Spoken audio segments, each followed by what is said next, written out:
Time travel అంటారు కదా. ఇప్పుడు బేసిక్ గా జరిగిపోయింది ఆల్రెడీ ఒకటి. ఇప్పుడు ఎగ్జాంపుల్ ఒక రామాయణం జరిగిపోయింది. ఆ టైం ట్రావెల్ ద్వారా మళ్ళా రిటర్న్ రామాయణంలోకి వెళ్ళొచ్చు, బ్యాక్ వెళ్ళొచ్చు అనేది కొద్దిగా అంటే ఇప్పుడు బేసిక్ గా వారణాసి సినిమా కూడా రాజమౌళి సినిమా ఆ టైప్ ఆఫ్ జానరే ఉంది. సో ఈ టైం ట్రావెల్ లో వాళ్ళు జరిగిపోయిన దాంట్లోకి ఎలా ట్రావెల్ చేయగలుగుతారు సైంటిఫిక్ గా? బేసిక్ గా ఇల్లాజికల్ కదా బేసిక్ గా. ఇప్పుడు అది నా డౌట్ ఏంటంటే, ఒక మెమరీలో ఏదైతే ఫీడ్ అయి ఉంటుందో జరిగిందంతా అట్లా ఏమన్నా ఫీడ్ అయ్యి ఉంటుందా? ఆ ఫీడ్ లోకి టైం ట్రావెల్ ద్వారా వెళ్ళొచ్చా? లేదా మనకి ఇప్పుడు ఇక్కడ ఇట్లా జరుగుతుంది, టైం ట్రావెల్ ద్వారా వేరే చోటుకి వెళ్తే ఆడ ఇంకో రకంగా జరుగుతూ ఉండొచ్చా? ఈ టైం ట్రావెల్ కాన్సెప్ట్ ఏంది అసలు? ఓకే, మీరు ఎప్పుడైనా అమెరికాకి వెళ్ళి ఎవరైనా వెళ్ళిన వ్యక్తితో మాట్లాడాలి అని అంటే, మీకు పగలు అతనికి రాత్రి మీకు పగలు. మీరు ఆస్ట్రేలియా వెళ్తే 4 గంటల డిఫరెన్స్, అమెరికాకి వెళ్తే 12 గంటల డిఫరెన్స్. ఇక్కడ మన భూమి మీదనే ఉన్న వేరే ప్రాంతానికి ఇక్కడికి ఇంత డిఫరెన్స్ ఉంది, టైం వేరియేషన్ ఉంది అన్నప్పుడు, ఈ గోళం నుంచి మరొక గోళానికో మరొక ప్లానెట్కి వెళ్తే మరి అక్కడ టైం డిఫరెన్స్ అనేది ఉండాలి కదా. ఆ వ్యక్తి మళ్ళీ తిరిగి వచ్చే టైం కల్లా ఇక్కడ చాలా జరిగిపోయి ఉంటుంది. మనము పాస్ట్లోకి వెళ్ళలేం, కానీ ఫ్యూచర్లోకి వెళ్ళొచ్చు. ఫ్యూచర్లోకి వెళ్ళొచ్చు. ఎలాగా అంటే, ఇప్పుడు నేను ఎక్కడో మనం టోటల్ ప్లానెట్స్లో తీసుకొని మేబీ నేను నెప్ట్యూన్ ప్లానెట్కి వెళ్ళాను అనుకుంటున్నాను. అక్కడికి నేను నెప్ట్యూన్ ప్లానెట్ అనేది చాలా దూరంలో ఉంది. నేను అక్కడికి వెళ్ళి ఇక్కడికి వచ్చేటప్పటికి, ఫర్ ఎగ్జాంపుల్, ఇక్కడ కాలం చాలా గడిచిపోయి ఉంటుంది. ఇక్కడ నా వయసు పెద్దగా మారదు, ఇక్కడ 100 సంవత్సరాలు అలా అవచ్చు. నా వయసు పెద్దగా మారదు, కానీ ఇక్కడ నాతో పాటు ఉన్న వాళ్ళందరూ బాగా ముసలుళ్ళు అయిపోయి ఉంటారు.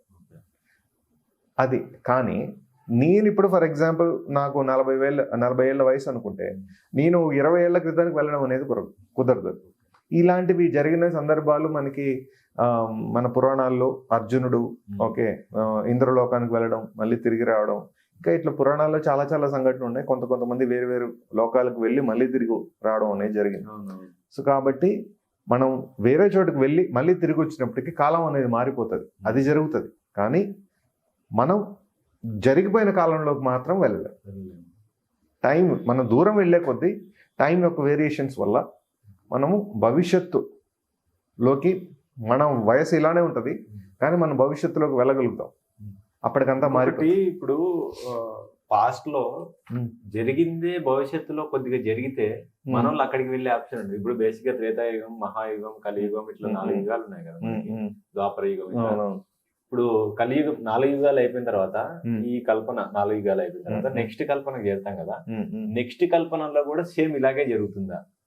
ఇప్పుడు మహాయుగంలో, త్రేతాయుగంలో, ద్వాపర యుగంలో, కలియుగంలో ఎట్లయితే జరిగిందో నెక్స్ట్ వచ్చే యుగాల్లో సేమ్ ఇట్లే జరుగుతుందా? ఇక్కడ నుంచి అక్కడికి ట్రావెల్ చేస్తే మన ముందు ఏం జరిగిందో అక్కడ తెలుసుకునే ఆప్షన్ ఉంటుందా అనేది కూడా ఒక డౌట్ ఉంటుంది ఇక్కడ.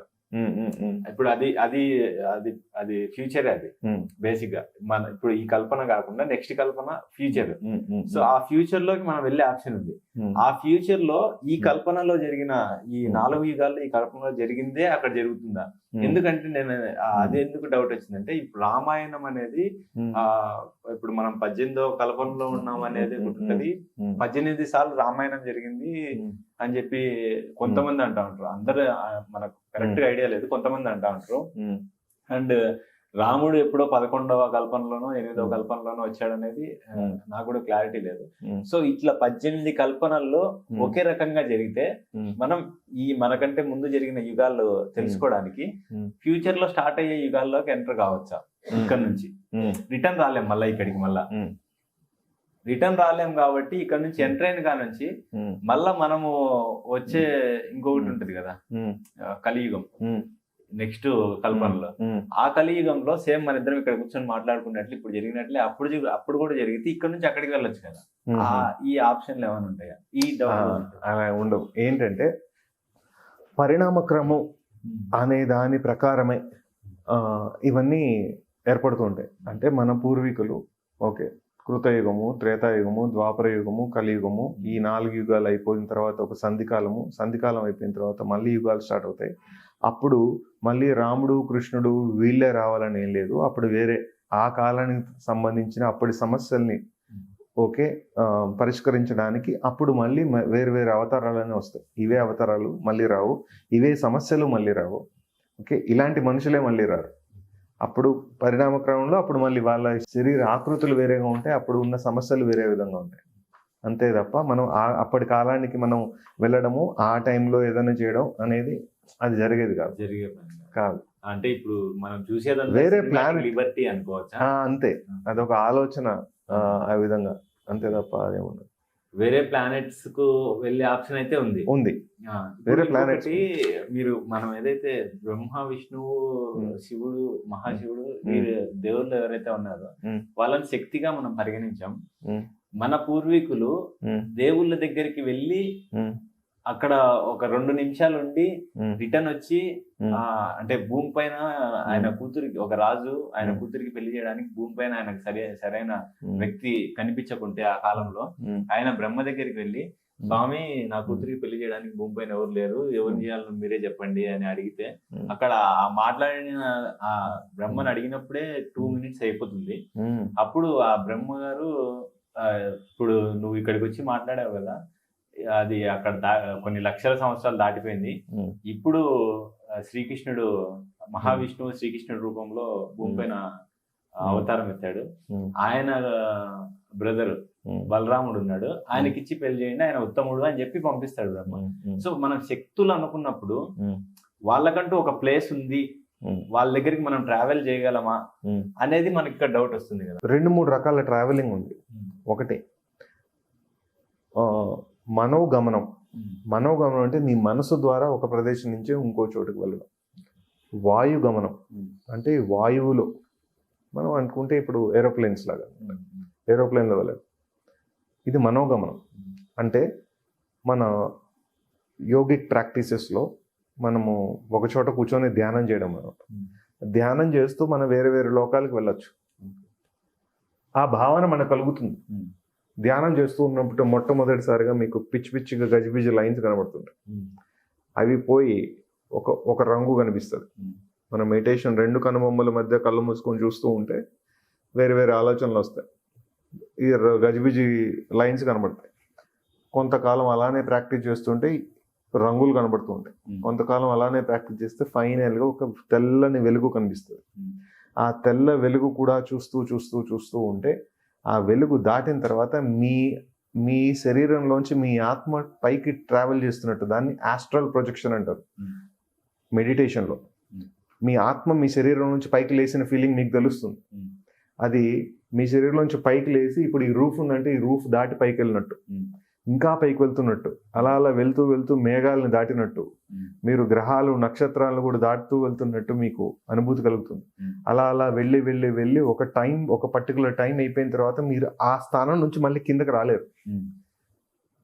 అలా రాకుండా మీరు అలానే నిమగ్నంలో ఉండిపోవడం వల్ల మీరు ఎప్పుడో సంవత్సరము, 2 సంవత్సరాలు, 3 సంవత్సరాలు, 5 సంవత్సరాలు, 10 సంవత్సరాల తర్వాత కూడా వెనక్కి వస్తారు. కానీ మీ శరీరంలో ఎలాంటి మార్పు జరగదు, కానీ చుట్టూ ఉన్న జనాలు మాత్రం ముసలు అయిపోతారు.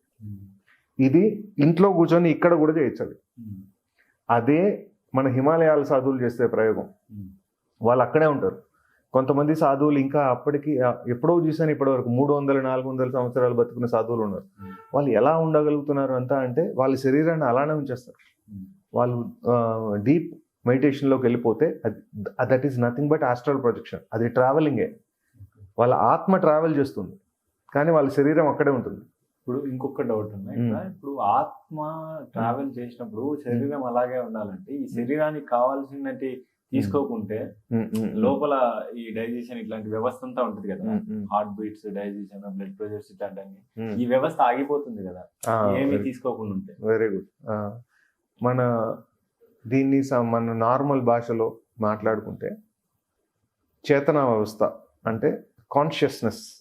అంటే మీరు నా ఎదురుగా కూర్చున్నది, ఓకే, నా చుట్టూ ఇవి ఉన్నాయి, ఇవి నాకు గాలి తగులుతుంది, నాకు ఈ వాసన తెలుస్తుంది, ఇవన్నీ కాన్షియస్నెస్లో తెలుస్తాయి. మనం నిద్రపోతాం. నిద్రపోయినప్పుడు మనకి వాసనలేం తెలియవు, ఏదైనా చిన్న చిన్న పాకినా కూడా తెలియదు, వేరే డైనమోలో కానీ మన హార్ట్ బీట్ నడుస్తుంది కదా. మన చిన్నపిల్లలు అయితే నిద్రపోయిన వెంటనే ఏడుస్తారు. ఎందుకు ఏడుస్తారు తెలుసా? వాళ్ళు బతికే ఉన్నామా అని చెప్పి వాళ్ళకి డౌట్ వస్తుంది. నిద్రపోయిన టైంలో మీకు లంగ్స్, హార్ట్, కిడ్నీస్, లివర్ అన్నీ పనిచేస్తుంటాయి, కానీ చాలా స్లోగా పనిచేస్తూ ఉంటాయి. హార్ట్ బీట్ నార్మల్గా ఉంటుంది, మిగిలిన వాటన్నిటికీ పని ఉండదు పెద్దగా. అవి సుప్తావస్థలో ఉంటాయి. అది స్లీపింగ్ స్టేట్ అనమాట. ఆ స్టేట్లో ఉంటాం. తర్వాత వచ్చేసి coma state, okay, unconsciousness. Okay, ఈ అన్కాన్షియస్నెస్లో ఏమవుతుంది, అప్పుడు కూడా బాడీ కొన్ని పనిచేస్తుంటాయి. అంటే మెదడు పనిచేయడం, హార్ట్ పనిచేయడం, కానీ చెప్పేది ఏది ఆ వ్యక్తికి వినపడదు. అతను మాట్లాడలేడు, చేతులు కదపలేడు, కాళ్ళు కదపలేడు, కానీ అతను బతికే ఉన్నాడు. అంటే కొంత ఎనర్జీని, ఆ బాడీని బతికి ఉంచడానికి కావలసిన ఎనర్జీ అక్కడే ఉంటుంది. ఇక్కడ ఈ ఆత్మ అనేది ఏంటంటే మీ కాన్షియస్నెస్ అనేది ఇది నాది, నాకు, నేను అనే భావన నుంచి మీరు బయటకు వస్తారు ధ్యానంలో ఉన్నప్పుడు. అప్పుడు ఈ ప్రపంచమంతా నాదే, అతను నావాడే, ఇది నాదే, అది నాదే, ప్రతిదీ నాదే అన్న భావన వస్తుంది. ఆ భావన వచ్చినప్పుడు ఏమవుతుందంటే మీ ఈ సూపర్ కాన్షియస్నెస్ స్టేట్ అనమాట, చుట్టూ మొత్తం మందే అన్న భావన వస్తుంది. ఇక్కడ ఇప్పుడు ఇందాక మీరు అడిగిన ప్రశ్న, మరి ఆత్మ పైకి లేకపోతే ఈ శరీరం ఎలా నడుస్తుందంటే కొంత ఎనర్జీ అక్కడ అలానే ఉంటుంది ఆ శరీరంలో, కానీ ఇది నేను ఈ ఇంటెలిజెన్స్ అనేది పైకి లేస్తుంది. ఇంటెలిజెన్స్ అది ట్రావెల్ చేస్తూ ఉంటుంది. ఈ మెడిటేషన్ చేస్తున్న వ్యక్తికి అపారమైన జ్ఞానం వస్తుంది. అది ఎలా వస్తుంది అంటే ఈ నాలెడ్జ్ అనేది మొత్తం వేవ్స్ ప్యాటర్న్లో, రకరకాల మనుషులు, ఎంతో మంది ఆలోచనలు అన్ని వేవ్స్ ప్యాటర్న్స్లో తిరుగుతూనే ఉంటాయి. అవన్నిటిని ఇప్పుడు మనకి ఆర్టిఫిషియల్ ఇంటెలిజెన్స్ ఉంది, మనం మాట్లాడుతున్నాం. ఆ ఇంటెలిజెన్స్ ఎక్కడుంది అంటే ఏం చెప్తారు మీరు? అది ల్యాప్టాప్లో ఉందా, ఫోన్లో ఉందా, లేకపోతే హార్డ్ డిస్క్లో ఉందా? ఎక్కడ ఉంది ఆ ఇంటెలిజెన్స్? మన బ్రెయినే బేసిక్గా. మీ బ్రెయిన్, మీరు ఇచ్చారు ఇన్ఫర్మేషన్ ఇచ్చారు, ఇచ్చిన తర్వాత అదే దానంతరం అదే ఏదేదో చేసేసుకొని అది దానంతరం అదే ఎలా చేసుకోగలుగుతుంది అంటే ఇంటెలిజెన్స్ అనేది ఉంది. మనము టీవీ ఉంది, టీవీని మనం ఆన్ చేయాలి. టీవీని ఆన్ చేస్తున్నప్పుడు ఒక పర్టికులర్ రే వెళ్ళి ఆ టీవీకి తగిలితే అప్పుడు అది ఆన్ అవుతుంది, రైట్? సో సెన్సార్ సిస్టమ్ ఉంది, మనం వెళ్ళగానే హీట్ సెన్సార్ వల్ల డోర్ ఆటోమేటిక్గా ఓపెన్ అవుతుంది. కానీ అక్కడ ఏముందో మీకు కనబడదు. టీవీని మీరు డైరెక్ట్గా వెళ్ళి స్విచ్ ఆన్ చేయలేదు, కానీ టీవీ ఆన్ అవుతుంది. అలానే ఒక వ్యక్తి ఇంకో వ్యక్తిని చూస్తే దిష్టి కొట్టిందేమో, నజర్ నికాల్నే ఉతారనే అంటుంటారు కదా, అతని కళ్ళలోంచి కొన్ని వేవ్స్ వస్తున్నాయి. ఒక వ్యక్తి ఒకడు మాట్లాడుతున్నప్పుడు కొన్ని వేవ్స్ వస్తున్నాయి. ఇవన్నీ మన బ్రెయిన్లో వెళ్తూ ఉంటాయి, అవి నిక్షిప్తం అవుతూ ఉంటాయి. ఇవన్నీ గాల్లో తిరుగుతూనే ఉంటాయి. ఇప్పుడు రేడియో మనం ఆన్ చేస్తాం, సాంగ్ ఎక్కడుంది? నేను ఆన్ చేయాలి ఇప్పటివరకు. ఇక్కడ మీకు సాంగ్ కనబడుతుందా? గాల్లో కనబడదు. కానీ ఎప్పుడైతే నువ్వు రేడియో ఆన్ చేస్తావో FM 98.3 అని పెట్టగానే అందులో ఒక సాంగ్ వస్తుంది. మరి అది ఎలా వచ్చింది? సాంగ్ ఏంటి? అది గాల్లో కనిపిస్తుందా? కనిపించట్లే, కానీ మరి ఎఫెక్ట్ తెలుస్తుంది. అట్లనే ఈ ఆత్మ ఎనర్జీ అనేది మన చుట్టూనే ఉంటాయి, మన ఆలోచనల రూపంలో తిరుగుతుంటాయి. అది ఆ వేవ్ లెంత్ ఓడొస్తే దానిలోకి అది ట్రావెల్ చేస్తుంది. ఆ విధంగా ఇప్పుడు ఈ దయ్యాలు, పిశాచాలు, అదే ఇప్పుడు నేను చెప్పబోయేది. అంటే ఆత్మ is nothing but a thought, ఒక వేవ్ ఆఫ్ థాట్ అన్నమాట. ఒక ఆలోచనల తరంగం లేదా కొన్ని ఆలోచనల తరంగాల గుంపు అనుకోవచ్చు. అది ఒక ఇంటెలిజెన్స్. ఆ ఇంటెలిజెన్స్ అనేది ఫర్ ఎగ్జాంపుల్ నేను FM 98.3 పెట్టకుండా 98.2 పెట్టా. అప్పుడు ఏమవుతుంది? అని చెప్పి సాంగ్ వస్తుంది. మళ్ళీ సాంగ్ వస్తుంది, కొంచెం డిస్టర్బెన్స్ వస్తుంది. ఆ డిస్టర్బెన్స్ దయ్యం పట్టింది అన్నాం. అంటే ఒక థాట్ ఉంది, ఎవడో ఒక వ్యక్తి చనిపోయాడు, ఒకడు పొడి చేశాడు, చనిపోయాడు. ఓకే, ఆ పొడిచిన వాడి మీద వీడికి పగ ఉంది, అది ఇంటెలిజెన్స్ లో స్టోర్ అయింది. శరీరం చనిపోయింది, ఆ ఇంటెలిజెన్స్ అనేది వేవ్స్ ప్యాటర్న్ లో బయటకు తిరుగుతుంది. ఇప్పుడు అలానే ఇంకో వ్యక్తి అలాంటి రకమైన కష్టాలు అనుభవిస్తూ ఉన్నాడు ఎవడో, కానీ వీడు ఇంకా చనిపోలే. ఓకే, కానీ వీడిని కూడా ఎవడో టార్చర్ చేస్తున్నాడు బాగా, వీడికి కూడా చనిపోయే అవకాశం ఉంది, అంటే వాడు ఎప్పుడు వీడిని కూడా చంపేయచ్చు. ఇప్పుడు ఈ ఆలోచనలు తిరుగుతున్నాయి కదా, నేను ఎలానో నన్ను నేను కాపాడుకోలేకపోయాను, కనీసం వీడినైనా కాపాడాలని ఈ ఆలోచనలు ఇతని బుర్రలోకి వెళ్తాను. వెళ్ళిన వెంటనే ఇతను ఆ మనిషిని వెళ్ళి చంపేస్తాడు. అంటే ఎలా జరిగింది ఇది? ఇప్పుడు ఇతని మాట తీరు మారిపోతుంటది, విపరీతమైన ఆవేశం వస్తుంటది, కొంతమందికి దయ్యం పెట్టినప్పుడు వాళ్ళ బిహేవియర్స్ డిఫరెన్స్ ఉంటాయి. అది అప్పుడు వాయిస్ ఎలా మారుతుంది? సైన్స్ దాని గురించి ఏమి ఎక్స్ప్లెయిన్ చేస్తుంది? ఓకే, ఇప్పుడున్న వాళ్ళు చెప్పలేకపోవచ్చు, కానీ that is also a science. ఏమైతుందంటే ప్రతి ఎనర్జీ ఫామ్ అనేది ఒక రకమైన ప్యాటర్న్ లో మన బ్రెయిన్ లో స్టోర్ అవుతుంది. సౌండ్, ఇప్పుడు మన ఫోన్ ఉంది, ఫోన్ లో మనం ఒక సాంగ్ ని స్టోర్ చేయొచ్చు, ఒక ఇమేజ్ స్టోర్ చేయొచ్చు, రైట్, టచ్ స్టోర్ చేయొచ్చు. ఓకే, ఒక్క టేస్ట్ తప్ప ఫోన్ లో అన్ని స్టోర్ అవుతున్నాయి. 5 సెన్సెస్ లో 4 సెన్సెస్ స్టోర్ అవుతున్నాయి. విజన్ ఉంది, ఓకే, టేస్ట్ లేదు, మూడు స్టోర్ అవుతున్నాయి. విజన్ ఉంది, టచ్ ఉంది, నెక్స్ట్ సౌండ్ ఉంది, 3 ఉన్నాయి. 2 లేవు, స్మెల్, టేస్ట్, ఈ 2 లేవు. 5 సెన్సెస్ లో 3 సెన్స్ ఉంటేనే ఫోన్ అంత బాగా పనిచేస్తుంది. ఇప్పుడు ఈ ఫోన్ ఎగ్జాంపుల్ తీసుకొని మన బాడీ మొత్తం క్లియర్ గా నేను ఎక్స్ప్లెయిన్ చేస్తాను. ఫోన్ బాడీ అనేది మన బాడీ ఎగ్జాంపుల్. ఫోన్ లో ఉన్న బ్యాటరీ మన హార్ట్ అయిపోయింది. ఫోన్ లో ఉన్న మెమరీ కార్డు మన బ్రెయిన్. ఫోన్ లో ఉన్న మెమరీ కార్డు కాకుండా మనం ఇంకేం చేస్తాము, అందులో ఒక ఎయిర్టెల్ లేకపోతే జియోనో ఏదో ఒక సిమ్ కార్డ్ వేస్తాం. సో దానివల్ల ఏమవుతుంది, సిగ్నల్ వస్తుంది. దాన్ని ఇప్పుడు ఆ సిగ్నల్ పార్ట్ అనేది మన బ్రెయిన్ లో 2 హెమిస్ఫియర్స్ కి మధ్యలో ఒక సెంటర్ పార్ట్ లో ఉంటుంది. ఆ చిప్ ఏం చేస్తుంది అంటే మొత్తం ఎక్కడెక్కడ ఏమేమి తరంగాలు వేవ్స్ ఉన్నాయో మొత్తం రిసీవ్ చేసుకుంటూ ఉంటుంది. చిన్నపిల్లలకి ఇక్కడ మాడు మీద నూనె పెట్టి ఇట్లా నూగుతుంది. ఆ మాడు ప్లేస్ లో ఇప్పుడు చాలా పలచగా ఇట్లా అంటే యాక్చువల్ గా లోపలికి వెళ్ళిపోతుంది వేలు, అంత డెలికేట్ గా ఉంటుంది. ఇక్కడ దాని మీద నూనె రాసి మర్దం చేసి దాన్ని హార్డ్ గా చేస్తారు. మళ్ళీ మనిషి చనిపోయిన తర్వాత కూడా అక్కడే పగులుతుంది. ఓకే, కపాలం పగిలింది అని ఉంటుంది. ఓకే, టొప్పని శబ్దం వస్తుంది ఒక శవాన్ని కాల్చినప్పుడు, అప్పుడు కూడా అక్కడే పగులుతుంది.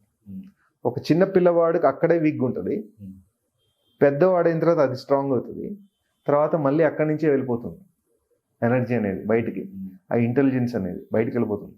సో ఇక్కడ మనం అర్థం చేసుకోవాల్సింది ఏంటంటే ఈ ఇంటెలిజెన్సే వ్యక్తులని కంట్రోల్ చేస్తూ ఉంటుంది. సేమ్ ఆర్టిఫిషియల్ ఇంటెలిజెన్స్ ఎలాగైతే రీసెంట్ స్టడీస్లో ఇంటెలిజెన్సే తయారు చేసిన వాడిని బెదిరించిందంట. సో అలానే ఈ వేవ్స్ ఇవన్నీ ఏం చేస్తాయంటే బలహీనంగా ఉన్న వ్యక్తుల మీద ఎఫెక్ట్ చూపిస్తాయి. దాన్ని మన వాళ్ళు దయ్యమనో భూతమనో ఆత్మ అనో అంటారు. But that is nothing but energy wave form అనమాట. అది ఏదన్నా ఒక థాట్ ట్రావెల్ ఎప్పుడూ అవుతూనే ఉంటాయి. మన చుట్టూ కూడా చాలా వేవ్స్ ఉంటాయి. మనం దానికి రియాక్ట్ కావట్లేదు, ఎందుకంటే మనం కొంత స్ట్రాంగ్ ఉన్నాం. వీక్ మెంటాలిటీస్ ఏంటంటే ఇక్కడ ఏదో ఉన్నట్టు నాకు అనిపిస్తుంది, నాకు ఏదో అవుతుంది, ఇలా మాట్లాడుతుంటారు. అంటే వాళ్ళకు గతంలో జరిగిన ఎన్నో అమ్మ నాన్నలు చనిపోవడం కానీ, లేకపోతే ఎవరైనా మోసం చేయడం కానీ, ఎక్కువ కాలం ఒంటరిగా ఉండడం కానీ, ఇలాంటి సందర్భాల్లో ఇలాంటి విచిత్రమైన ప్రవర్తనలు జరుగుతూ ఉంటాయి.